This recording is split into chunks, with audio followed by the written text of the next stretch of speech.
On Christmas Eve, 1945, in the quaint little town of Fayetteville, West Virginia, the Sodder family was all set for a cozy holiday celebration.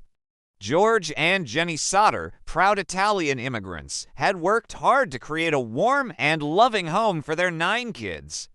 Can you imagine the house? It was alive with the joyful chaos of children, the delicious aroma of festive food wafting through the air, and the comforting glow of a coal fire crackling in the hearth.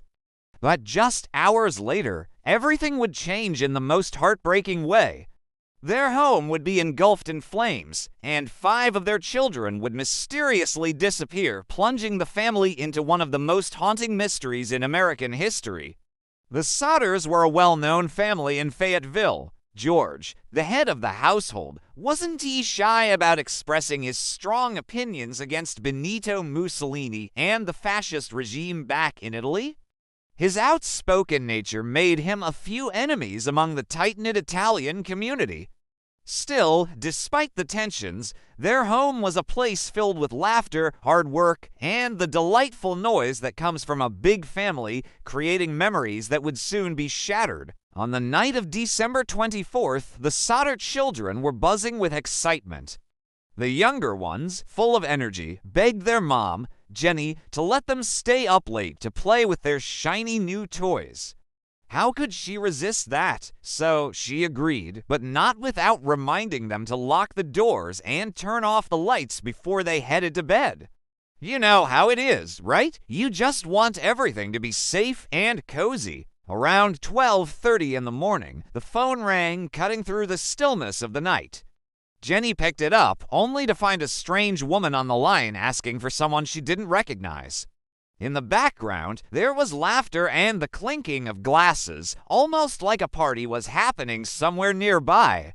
Feeling a bit uneasy, Jenny politely told the caller she had the wrong number and hung up. But as she turned around, her heart sank. She noticed the lights were still on and the doors were unlocked, just like she had asked her kids not to leave them. A short while later, Jenny was jolted awake again, this time by a loud thud on the roof, followed by a strange rolling sound. Moments later, a pungent smell of smoke filled the air. Panic set in as fire erupted in the house, spreading like wildfire. Screaming, Jenny and George scrambled to gather their kids. 4 of them, Marion, Sylvia, John, and George Jr., made it outside with their parents. But 5 children, Morris, Martha, Louie, Jenny, and Betty, were still trapped upstairs, and time was running out. George tried everything to save them. He smashed a window, cutting himself badly in the process. He ran to fetch his ladder, always kept propped against the side of the house, but it was missing. He tried to start his trucks to drive them against the house and climb to the 2nd floor. But mysteriously, neither truck would start, despite having worked perfectly the day before.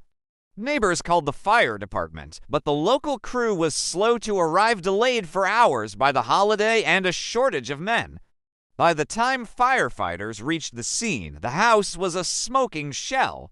In the ashes, no remains of the missing children were found. No bones, no bodies, nothing. Authorities insisted that the children must have perished in the fire, their remains completely consumed. But George and Jenny refused to believe it. Experts told them that even in a blaze that hot, bone fragments should remain. They began to suspect something much darker, that their children had been taken. In the days that followed, strange details emerged.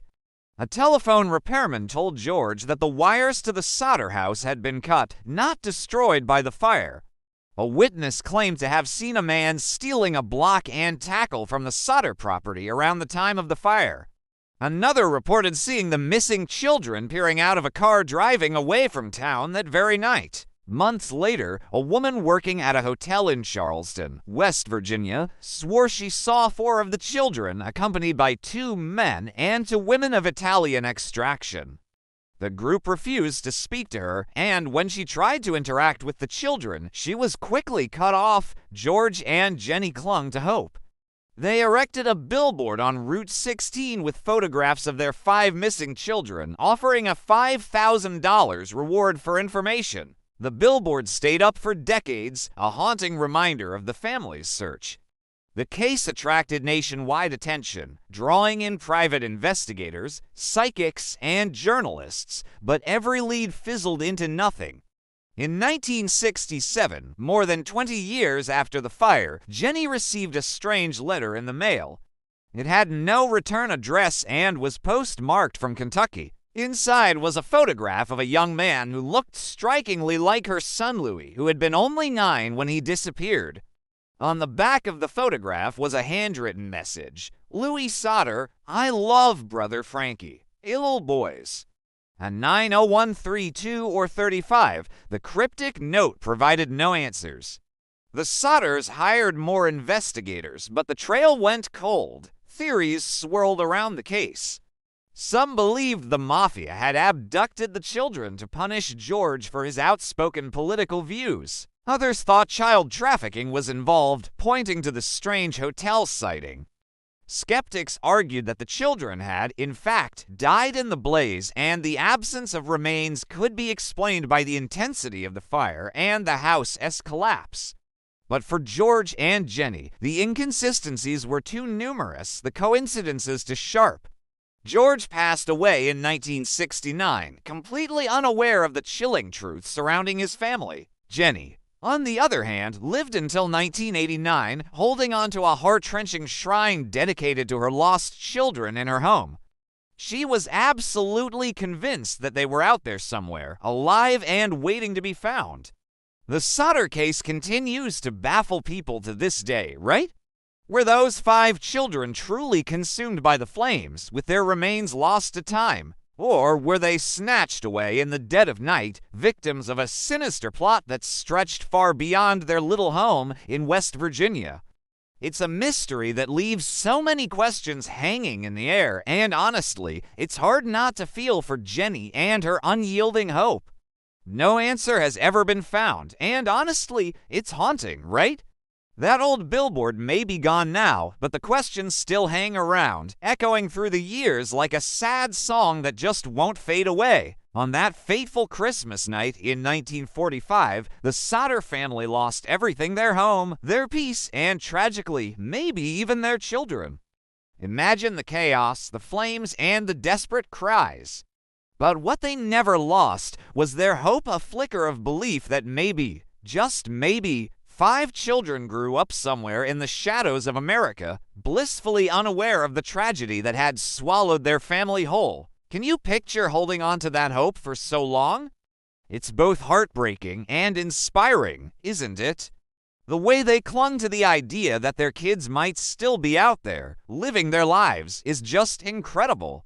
It makes you think about the power of love and the lengths a family will go to keep that hope alive.